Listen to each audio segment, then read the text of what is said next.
Hi guys, welcome back to another session. मैं आभा भनोट लेकर आई हूँ आपके लिए करंट अफेयर्स का एपिसोड नंबर 729। आज की तारीख है 26 जुलाई 2020। हमारे दो चैनल्स हैं, पिनाकल और फ्रंटियर आईएएस, और अगर अभी तक आपने इन चैनल को सब्सक्राइब नहीं किया है तो सब्सक्राइब करना बिल्कुल ना भूलिएगा। साथ ही साथ इस बेल आइकन को जरूर दबाना है ताकि हमारी आने वाली हर वीडियो की नोटिफिकेशन आपको मिल सके। हमारी दो वेबसाइट्स है sscglpinacle.com और baljitdhaka.com, इन दोनों को विजिट करना बिल्कुल ना भूलिएगा।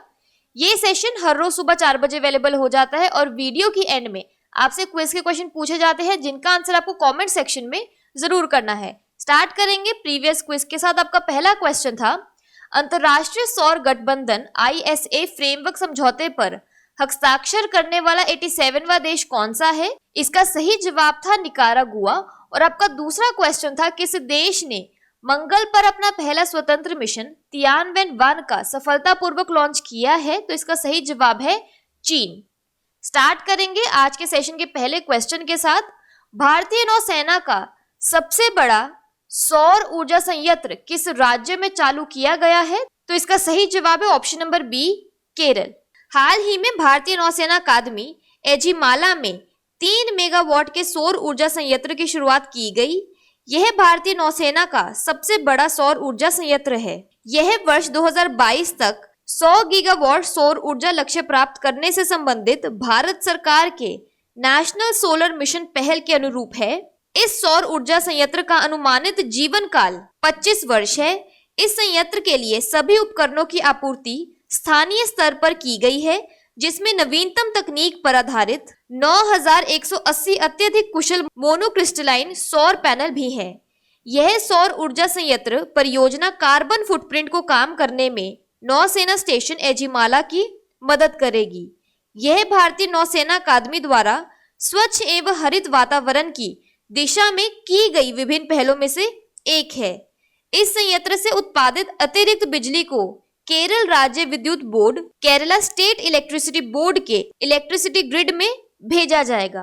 बात करें यहाँ पे क्विक रिवीजन की, तो सुप्रीम कोर्ट ने हाल ही में केरल के किस मंदिर में त्रावणकोर शाही परिवार के अधिकारों को बरकरार रखा है? तो इसका सही जवाब है श्री पद्मनाभ स्वामी मंदिर। बात करें केरला की, तो इसकी डैम्स और रिवर्स में आता है मुल्ला पेरियार डैम पेरियार, इडुकी डैम पेरियार और काकी डैम काकी। नेशनल पार्क्स में आता है अनामुदी-शोला national park, माथीकेटन-शोला national park, पंपदम-शोला national park और पेरियार नेशनल पार्क। केरला की कैपिटल है तिरुवनंतपुरम, गवर्नर है आरिफ मोहम्मद खान और चीफ मिनिस्टर है पिनारई विजयन। अगला प्रश्न है, भारतीय रेलवे सभी वैगनों में radio frequency identification tags RFID fit करने की प्रक्रिया को कब तक पूरा करेगा? तो इसका सही जवाब है ऑप्शन नंबर सी, दिसंबर 2022 तक। भारतीय रेलवे दिसंबर 2022 तक सभी रेल डिब्बों में रेडियो फ्रीक्वेंसी आइडेंटिफिकेशन टैग यानी कि RFID लगाने के काम को पूरा कर लेगा। इस टैग के जरिए रेल डिब्बे जहां कहीं भी हो उनका लाइव लोकेशन पता लगाया जा सकता है। अब तक 23,000 रेल डिब्बों में RFID टैग लगाए जा चुके हैं। रेलवे के बाकी डिब्बों में ये टैग लगाने का काम लगातार किया जा रहा है। फिलहाल भारतीय रेलवे अपने सभी रेल डिब्बों की जानकारी लिखित रूप में रखता है, जिससे गलती होने की गुंजाइश बनी रहती है। RFID टैग से अपने सभी डिब्बों और इंजनों की सही स्थिति जानना आसान हो जाएगा। यहाँ पर एक क्विक रिवीजन की बात करें तो भारतीय रेलवे ने किस वर्ष तक ग्रीन रेलवे बनने का लक्ष्य रखा है? तो इसका सही जवाब है 2030। अगला प्रश्न है, केंद्रीय मंत्री प्रकाश जावड़ेकर ने निम्नलिखित में से किसके लिए पारगमन परमिट जारी करने के लिए एक ऑनलाइन प्रणाली शुरू की है? तो इसका सही जवाब है ऑप्शन नंबर बी, वन उत्पाद। पर्यावरण मंत्रालय ने लकड़ी, बांस और अन्य वन उत्पादों के लिए पारगमन परमिट जारी करने की खातिर ऑनलाइन प्रणाली की शुरुआत की है। राष्ट्रीय पारगमन पास प्रणाली NTPS की डिजिटल शुरुआत से परमिट हासिल करने की प्रक्रिया तेज होगी और वन विभाग के कार्यालय में नहीं जाना होगा। यह पायलट परियोजना अभी केवल मध्य प्रदेश और तेलंगाना में काम करेगी।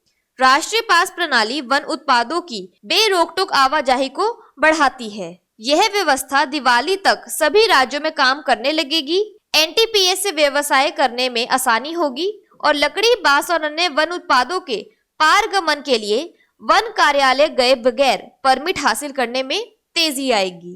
अगला प्रश्न है, विदेश मंत्रालय में सचिव पूर्व के रूप में किसे नियुक्त किया गया है? तो इसका सही जवाब है option number D, Riva Ganguly Das. Bangladesh में भारत की उच्चायुक्त के तौर पर सेवा दे रही रीवा गांगुली दास को विदेश मंत्रालय में सचिव पूर्व नियुक्त किया गया है।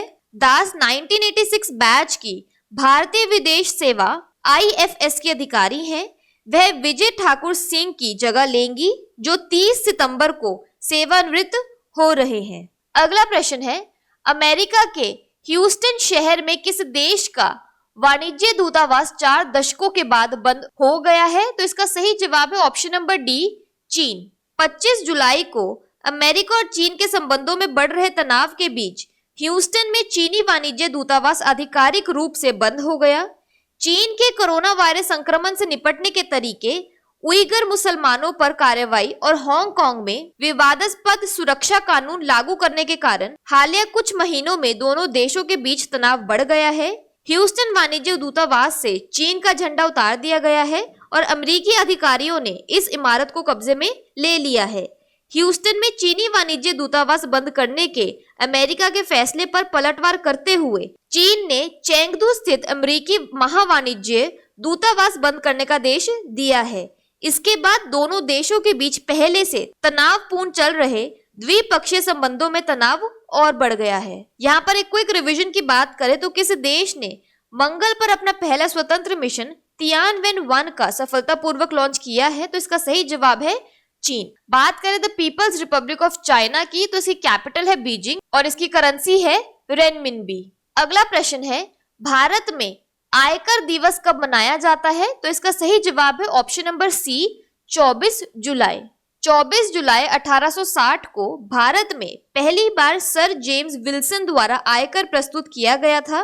केंद्रीय प्रत्यक्ष कर बोर्ड CBDT आयकर विभाग की नीति निर्माण के लिए नोडल एजेंसी है। आयकर विभाग केंद्रीय वित्त मंत्रालय के अधीन कार्य करता है। यह एक संवैधानिक संस्था है। इसकी स्थापना केंद्रीय राजस्व बोर्ड अधिनियम 1963 के अंतर्गत की गई है। साल 2010 से ही 24 जुलाई को हर साल भारत में आयकर दिवस के रूप में मनाया जाता है। यहाँ पर एक क्विक रिवीजन की बात करें तो भारत में राष्ट्रीय प्रसारण दिवस कब मनाया जाता है? तो इसका सही जवाब है 23 जुलाई। अगला प्रश्न है, हाल ही में किस बॉलीवुड अभिनेता ने प्रवासी श्रमिकों की मदद के लिए प्रवासी रोजगार ऐप लॉन्च किया है? तो इसका सही जवाब है option number D, Sonu Sood. हाल ही में अभिनेता सोनू सूद ने प्रवासी श्रमिकों की मदद के लिए प्रवासी रोजगार ऐप लॉन्च किया है। ये ऐप देश भर के विभिन्न क्षेत्रों में रोजगार के अवसर ढूंढने वाले श्रमिकों की मदद करेगा। ऑनलाइन प्लेटफॉर्म में निर्माण, परिधान, स्वास्थ्य सेवा, इंजीनियरिंग, BPO, सुरक्षा, ऑटोमोबाइल, ई-कॉमर्स और लॉजिस्टिक क्षेत्रों से जुड़ी 500 से अधिक प्रतिष्ठित कंपनियां हैं जो नौकरी के अवसर प्रदान करती है। देश के विभिन्न हिस्सों में प्रवासी श्रमिकों के लिए रोजगार के सही अवसर खोजने के लिए सामुदायिक आउटरीच द्वारा इस पहल का समर्थन किया जाएगा। नई दिल्ली, मुंबई, बेंगलुरु, हैदराबाद, कोयम्बटूर, अहमदाबाद और तिरुवनंतपुरम में 24/7 हेल्पलाइन स्थापित की गई है। अगला प्रश्न है, किस पेमेंट बैंक ने राष्ट्रीय कौशल विकास निगम NSDC के साथ मिलकर ग्रामीण क्षेत्रों के युवाओं को वित्तीय सेवाओं के लिए प्रशिक्षित किया है? तो इसका सही जवाब है option number D, Airtel payments bank. Airtel payments bank और राष्ट्रीय कौशल विकास निगम NSDC ने ग्रामीण भारत के युवाओं को कौशल प्रशिक्षण देने के लिए एक साझेदारी की घोषणा की। इस साझेदारी के तहत युवाओं को वित्तीय क्षेत्र की नौकरी के लिए प्रशिक्षित किया जाएगा। ग्रामीण युवाओं के कौशल विकास कार्यक्रमों को तैयार करने और संचालित करने के लिए इस साझेदारी के तहत एयरटेल पेमेंट्स बैंक की उद्योग के बारे में समझ और NSDC के प्रशिक्षण बुनियादी ढांचे और विस्तृत नेटवर्क का लाभ लिया जाएगा। NSDC के प्रबंध निदेशक और मुख्य कार्यकारी अधिकारी हैं मनीष कुमार। अगला प्रश्न है, बंग विभूषण पुरस्कार से सम्मानित अमला शंकर जिनका हाल ही में निधन हो गया है, वह किस क्षेत्र से संबंधित थी? तो इसका सही जवाब है ऑप्शन नंबर सी, नृत्य। मशहूर नृत्यांगना अमला शंकर का निधन हो गया। वह 101 वर्ष की थी। अमला पिछले कुछ समय से बढ़ती उम्र की बीमारियों से जूझ रही थी। पश्चिम बंगाल सरकार ने 2011 में उन्हें बंग विभूषण से सम्मानित किया था। अमला के योगदान को देखते हुए उन्हें 2012 में संगीत नाट्य अकादमी टैगोर रत्न पुरस्कार भी मिला। अगला प्रश्न है, निम्नलिखित में से किस संगठन ने कोविड-19 लॉ लैब लॉन्च की है? तो इसका सही जवाब है ऑप्शन नंबर डी, विश्व स्वास्थ्य संगठन। विश्व स्वास्थ्य संगठन WHO ने हाल ही में कोविड-19 लॉ लैब www.covidlawlab.org लॉन्च की है। यह उन कानूनों का डेटाबेस है जिन्हें देशों ने कोविड-19 महामारी के जवाब में लागू किया गया था। यह लैब संयुक्त राष्ट्र विकास कार्यक्रम UNDP, WHO, HIV एड्स पर संयुक्त राष्ट्र कार्यक्रम और जॉर्ज टाउन विश्वविद्यालय में national and global health law के ओनिल इंस्टीट्यूट की संयुक्त परियोजना है। बात कर लेते हैं आज के सेशन की क्विक समरी की। इंडियन नेवी का लार्जेस्ट सोलर पावर प्लांट कहां शुरू किया गया है? INA एजिमाला, केरला में। इंडियन रेलवेज अपने सभी वैगन्स में RFID टैग कब तक कंप्लीट करेगी? दिसंबर 2022 तक। ट्रांजिट परमिट इशू करने के लिए ऑनलाइन सिस्टम किसके लिए स्टार्ट किया गया है? फॉरेस्ट प्रोड्यूस के लिए। मिनिस्ट्री ऑफ एक्सटर्नल अफेयर्स में ईस्ट की सेक्रेटरी कौन बनी है? रीवा गांगुली दास। ह्यूस्टन USA में किस देश का कॉन्सुलेट क्लोज किया गया है? चाइना का। इनकम टैक्स डे या आयकर दिवस कब मनाया जाता है? जुलाई 24 को। प्रवासी रोजगार ऐप किसने स्टार्ट किया है? सोनू सूद ने। बंग विभूषण अवार्ड विनर अमला शंकर, जिनका हाल ही में निधन हो गया है, वह किस क्षेत्र से संबंधित थी? डांस से। यंग पीपल को फाइनेंशियल सर्विसेज में ट्रेन करने के लिए NSDC ने किसके साथ कोलैबोरेट किया है? एयरटेल पेमेंट बैंक के साथ। कोविड-19 लॉ लैब किसने शुरू की है?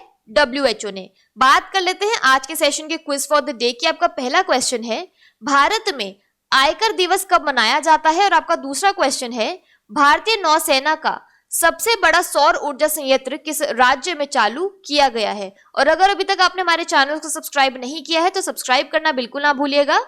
साथ ही साथ इस बेल आइकन को जरूर दबाना है ताकि हमारी आने वाली हर वीडियो की नोटिफिकेशन आपको मिल सके। हमारी दोनों वेबसाइट्स SSCCGLPinnacle.com और baljeetdhaka.com को विजिट करना बिल्कुल ना भूलिएगा। Thank you so much.